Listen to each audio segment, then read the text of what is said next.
Hi, welcome back to part two of this experiment 18, which is a reflex tester. It's basically you reset it and you start it, and after you've started it, a light comes on at a random time, and then you basically react to you push the button as quick as you can after you see the light, and then you let the next person do it, and basically it just sees who's got the fastest reflexes to when the light comes on. It's got a 4-segment counter here, according to the book that some of you may have done. They only use a 3-segment counter, but I couldn't find a 3-segment counter online. Well, I found one, but it would have cost me a ton of money to have sent from overseas, and so I found a 4-segment timer that was just fine on eBay. I've got 3 decade counters in here, 1, 2, 3, and those 3 decade counters do 3 digits, and they're wired up to have carries. So it goes 1, 2, 3 to 9, and then it carries over, and then you get 10, etc. I've got on this, that's on this board. So this board here is basically the counter circuit, the counter circuit. This over here is, according to the book, I've gone through and I've put together 3 555 timers. One is astable. That's basically your pulses, your counting pulses for the clock. And then you've got a bistable, sort of a big flip-flop. You turn that middle one into a big flip-flop, which basically it's either on or it's off, depending on what cycle it's in. And you begin the cycle with the first one, which is monostable, which is basically a start, a starter. I've modified it a bit. Here's the 2 switches. Here's the 2 push buttons, rather, that you use. I've modified it. The book says to put in a 68 microfarad capacitor, electrolytic capacitor, but I've gone, now it's just down to refinements. It's personal preference, but I wanted this clock to go faster because the way it's originally set up is just to give you a sense.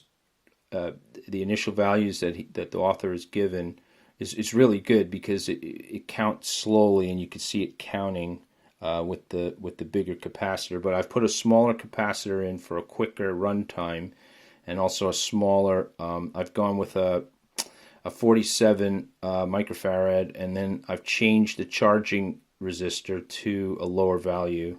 I'm down to 1 instead of a 2K ohm resistor. I've gone with a 1K ohm resistor, and then that way the charging, I'll show you on the drawing here. So basically I've changed that to 1K ohm and that to 47 microfarad capacitor. And as I said, this is your astable, your bistable, and your monostable. The idea is you hit the start relay, and after several seconds the light will come on, which will trigger this one. And when that light comes on, the clock will start also. So the output from 3 will go down to the first counter and start counting.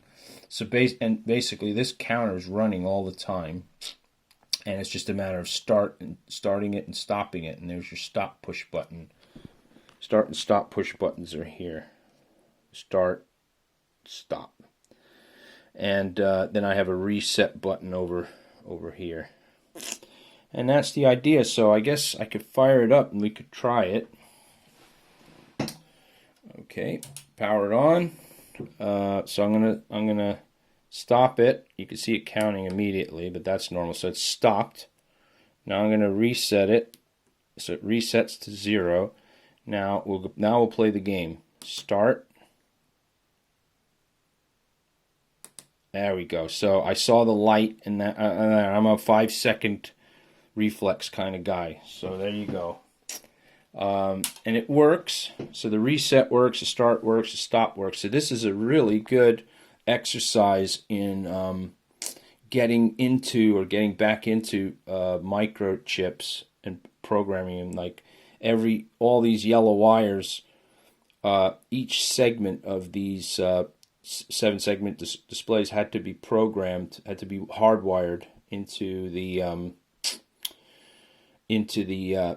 circuitry.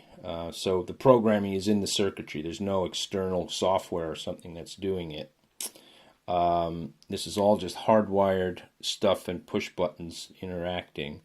So it gets you right down back in, and daisy using the 3 different types of states, methods on 555 timers was really good in showing how to build solutions and build. Well, this is like a little. This is like a 1970s game essentially right here. It's 1980s game. This is how the wiring was set up, and then after this, you go from the prototyping boards that I have here into building your own. You can solder up your own main lap boards. So there you go. So that was the experiment. Moving along. Thank you. Bye.